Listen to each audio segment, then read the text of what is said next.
जसं ज्ञानेश्वर महाराज म्हणत आहेत की तुझे तुझ रूप कळो आले, तुझे तुझ रूप कळो आले, तसंच जगद्गुरु तुकाराम महाराजही म्हणत आहेत की अणुरणिया तो कडा, अणुरणिया तो कडा, तुका आकाश आहे भडा, तुका आकाश आहे भडा.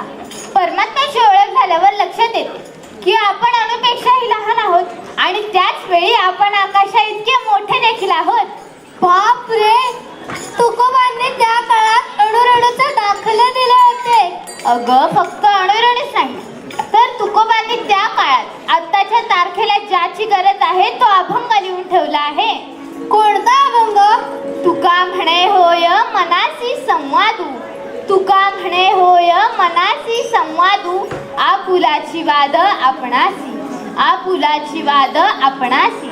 तुकोबा सांगत आहेत की अशी एक जागा आहे जिथे आपण आपल्या मनाशी शांतपणे संवाद करू शकतो.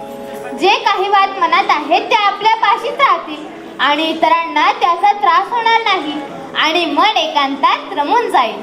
पण अशी कोणती जागा आहे? तुला मी कोणता अभंग बोलते हे कळलं नाही का? नाही. अगं ती जागा म्हणजे वृक्ष आणि वन्यजीवांनी बहरलेली वने.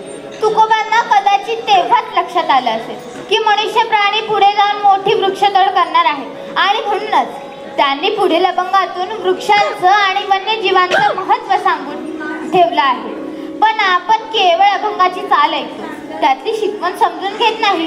तर ऐकूयात वृक्षवल्ली आम्हा सोयरी वनचरे. हो, पण अभंगाच्या भावार्थासहित